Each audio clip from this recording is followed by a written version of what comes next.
গত কয়েক মাস আগে আমি গিয়েছিলাম চাকলাধামে। সবাই জানো ওখানে বাবা লোকনাথের মন্দির আছে। তো সেখানেই আমি গিয়েছিলাম, আর তোমাদের সাথে কি কি করলাম না করলাম সারাদিনের ডিটেলসটা আমি তোমাদের সাথে আমার মতন করে শেয়ার করব। চাকলাতে যাবার জন্য আমার যাত্রা শুরু করেছিলাম হাবড়া অশোকনগর থেকে। ওখান থেকে আমরা স্টেশনে গিয়েছিলাম, স্টেশন রোড থেকে একটা অটো ধরে নিয়েছিলাম। সেই অটোটা ফুল বুক করে আমরা চলে গিয়েছিলাম চাকলা পর্যন্ত। যাবার পথটা সত্যি খুব খারাপ ছিল, কারণ আমরা যখন রওনা হয়েছিলাম তখন ওয়েদারটা এতটা খারাপ ছিল না, হালকা মেঘলা যেমন হয় আর কি, তো ওরকমই ছিল। কিন্তু মাঝপথে যাবার পরে এত ঘন কালো মেঘ করে ঝড় বৃষ্টি হঠাৎ নেমে গেল, এতটা কালো হয়ে গেল, পুরো রাতের মতন কালো হয়ে গেল। যে খুব বড় বড় গাড়িগুলো যাচ্ছিল সেই গাড়িগুলো হেডলাইট জ্বালিয়ে যাচ্ছিল, এতটাই অন্ধকার হয়ে যাচ্ছিল। তো প্রচণ্ড ঝড়, সাথে ঝড় বৃষ্টি, এরকম অবস্থা। তো ওয়েদারের এতটা খারাপ পরিস্থিতি দেখে সত্যি খুব টেনশন হচ্ছিল যে যাচ্ছি, ফিরতে পারবো তো। তখন বাবা লোকনাথকে খুব করে স্মরণ করলাম, আর বাবা লোকনাথ সত্যি ডাকটাও শুনলো। এবারে বলি এখানকার পুজো দেওয়ার সিস্টেম। এখানকার পুজো দেওয়ার সিস্টেম ভীষণই ভালো, আমার তো খুব ভালো লেগেছে। কারণ এমন এক একটা মন্দির আছে যেখানে তুমি পুজো দিতে গেলে তুমি ঠাকুরকে তো 1 মিনিটও দর্শন করতে পারবে না, উল্টে তুমি পুজোটাও যে দেবে সেটাও হয়তো ছুঁড়ে ছুঁড়ে দেবে, এরকম একটা পুজো হবে আর কি। ওই মনের শান্তি, কিন্তু এখানে সত্যিই মন শান্তি করে পুজো দেওয়া যায়।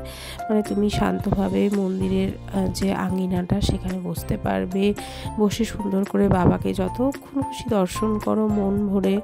তারপরে তুমি এখানে ভোগ আরতি দেখো, সাথে অঞ্জলি হয়, অঞ্জলিটাও তুমি সুন্দর করে দিতে পারবে, নাম গোত্র দিয়ে। এত মানুষ একসাথে অঞ্জলি দিচ্ছে, প্রত্যেকেই সমানভাবে সুন্দরভাবে পুজো দিতে পারছে।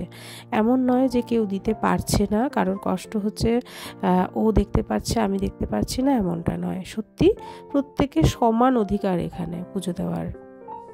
এরই মধ্যে দুপুরে ওখানে প্রসাদ খাবো বলে 80 টাকার একটা ভোগের টিকিট কেটে নিয়েছিলাম। 80 টাকার ভোগের মধ্যে অনেক রকম আইটেম দেয়া ছিল। খিচুড়ি ছিল, একটা তরকারি ছিল, তার সাথে ফ্রাইড রাইস ছিল, মাটার পনির ছিল, চাটনি, পাঁপড়, পায়েস, এগুলো ছিল।